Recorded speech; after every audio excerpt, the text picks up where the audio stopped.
Time now for your forewarned weather with Nate Larsen. Okay, Nate, we are getting closer to the weekend. Can we start saying that now? Yeah, Hump Day's over, right? That's It's already Friday Eve is what we like to call it. Pleasant View. Alan Hadley sending in this shot of the moon. This was actually yesterday evening, but got sent in today. Gorgeous shots with some of the cloud cover we had yesterday, but also the clear skies we have now.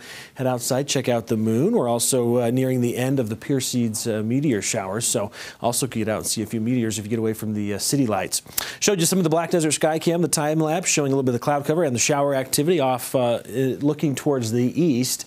We had several rounds of shower and thunderstorm activity across southern Utah. We expect it to continue even overnight for southwest Utah. We'll show you some of the futurecast timeline as we're heading into Thursday.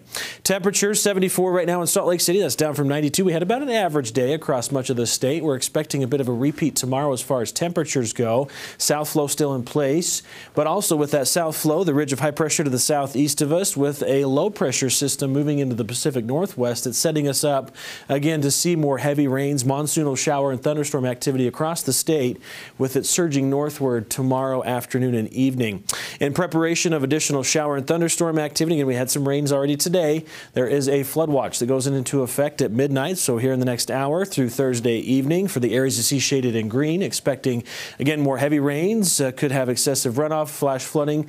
Want to avoid slot canyons, those areas tomorrow and Friday in central southern Utah. A lot of the recreational areas, those low-lying areas where we could see flash flooding as more monsoon moisture will stream into the area. So a bit of a break for the most part overnight. Models are hinting at some showers and storms across far southern Utah continuing. This is now 10 o'clock. As you watch into the late morning and early afternoon, that moisture spreads into central Utah. Eventually, this is 4 o'clock. We're expecting some shower and thunderstorm development even along the Wasatch Front, so we could have some storms to be dodging on your drive home on your Thursday workday.